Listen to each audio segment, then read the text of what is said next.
How do you sort out the so-called jargon from real-world practices that work? Do the members of your organization find some business or technology advice utterly confusing? Welcome to Real Talk with Sam Holcman. In this program, we set the record straight, and in terms that business people and technology people can understand. Now, here is your host, Sam Holcman. Welcome to this edition of Real Talk. I'm Sam Holcman. Thanks for joining me.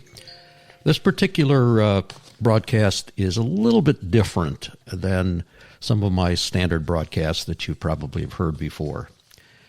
And for those of you that have tuned in continually, you know that some of these broadcasts happen to do with issues of the day, so to speak. And as I broadcast today, one of the issues that is all over the place is the concept of tariffs and reciprocal tariffs.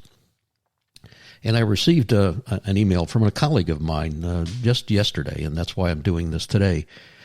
And he said, explain this to me. Now, this person is not lacking education, but it is kind of confusing.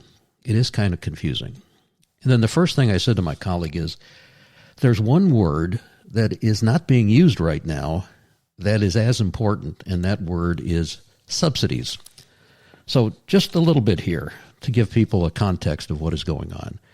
And so no matter what your position is on these things, I want to give you some examples, and maybe that will help. And some of these may sound a little silly. But let's first talk about the word tariff. Let's talk about you having lunch. Imagine that you and your friend are, let's say it's a child, are at school. And one day the teacher decides to charge a trade fee when I swap lunches with my friend. If your friend wants to trade their sandwich for your cookie, they now have to give an extra cookie as payment. Because of this fee, your friend might stop trading altogether and say, hey, I'm not doing this. This is similar to how tariff works. They make trading between countries or events more expensive. Now, there may be some reasons for this. Let's talk about a toy store example. Let's say you're at a toy store in the United States, and you're buying a stuffed animal that was made in Canada for $10. If the United States government adds a 25% tariff, the store is now paying $12.50 for that particular toy from Canada as it comes into the United States. To avoid losing money, the retail store raises the price to customers from, let's say, $15 to $18. That makes the toy more expensive for families, and it might lead to fewer sales. How about a silly example of a lemonade stand? You sell lemonade at a farmer's market, and so does your friend. But your friend is from another town. They're not in the town that is hosting the farmer's market that you are actually part of. If the market charges your friend an extra fee, for example, 50 cents per cup of lemonade because they're from, quote, out of town, their lemonade becomes more expensive than yours, even if it tastes the same. People may buy your lemonade instead just because of its cost. So they're examples of tariffs. Notice I haven't said these are right or wrong. I'm just trying to explain these concepts a little bit. Now, let's look at the second category, reciprocal tariffs, and you're hearing that phrase also. Let's talk about bananas and apples, okay? Imagine two friends who are trading fruit. Emma gives Jack a banana, and Jack gives Emma an apple. So you have an apple and a banana. One day, Emma decides to charge Jack an extra fee, in quotes, a tariff, for every apple that he gives her. Jack gets upset and says, hey, wait a minute here. If you're charging me for apples, I'm going to charge you for bananas.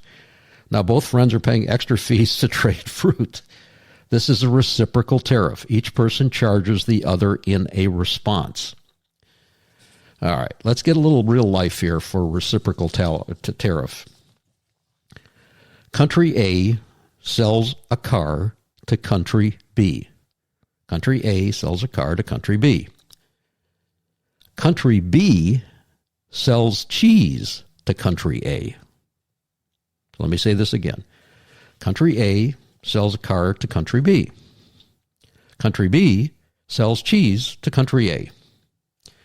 If country A puts a tariff on cheese from country B, it makes it more expensive. Country B might respond by putting a tariff on cars from country A. Now, both products, cars and cheese, cost more money in each country.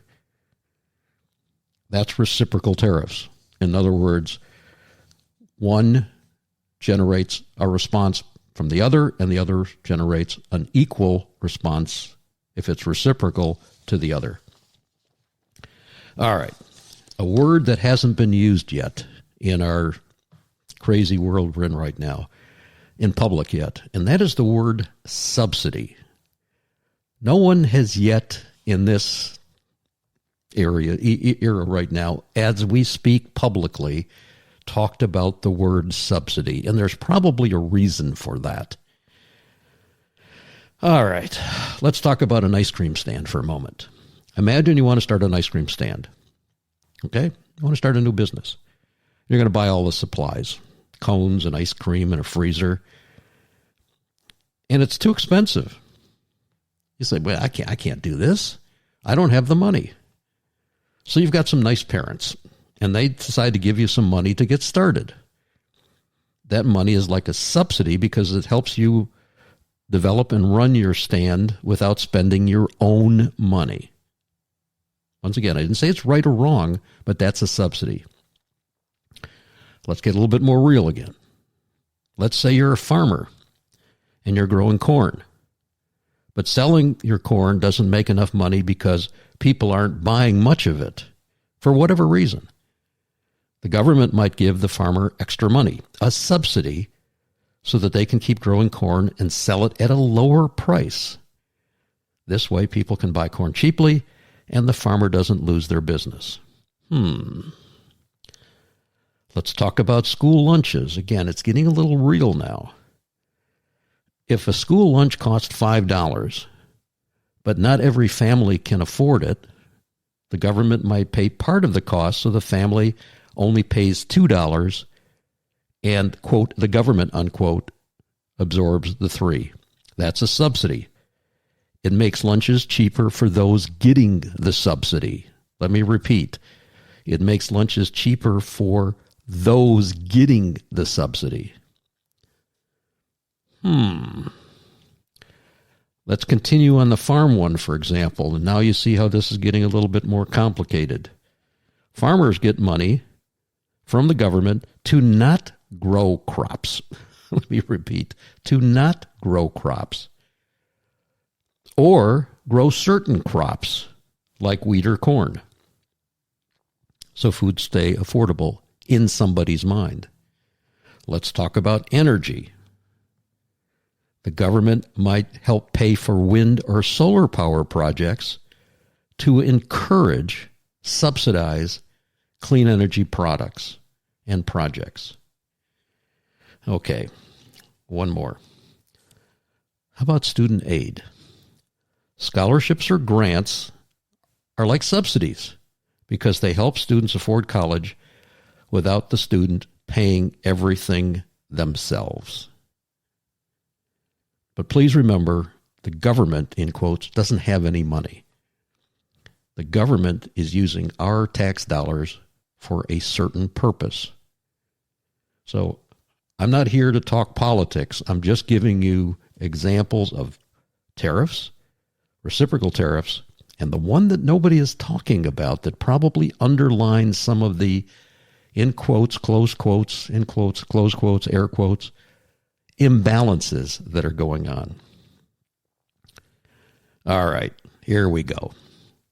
Maybe it's time to move away from brain-rotting sources like Instabrag and Wikipedia and Faceless Book and Ticking Time Bomb and the newest replacement for thinking, artificial intelligence. Remember that artificial means fake, and start thinking.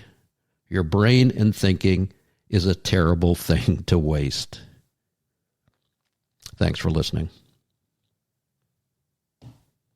Thank you for tuning in to Real Talk. Be sure to join your host, Sam Holcman, again for another edition of our program. We'll have more real topics of discussion then.